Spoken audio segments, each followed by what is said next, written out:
నమస్కారం. వనవానికి స్వాగతం. ఈరోజు వార్తలలోని ముఖ్యాంశాలు. త్వరలో కొంకుదురుల నూతన వంతెన నిర్మాణం.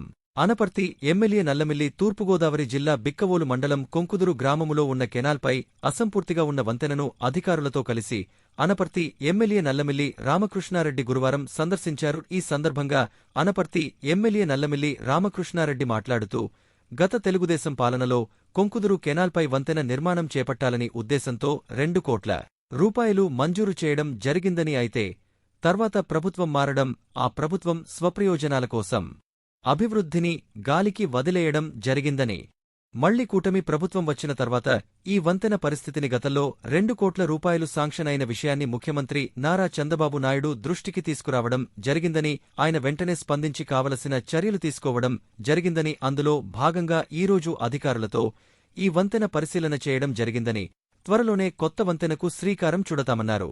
ఈ కార్యక్రమంలో బిక్కవోలు మండల ఎన్డీఏ నాయకులు, కొంకుదురు గ్రామ ఎన్డీఏ నాయకులు, కార్యకర్తలు, గ్రామస్థులు పాల్గొన్నారు.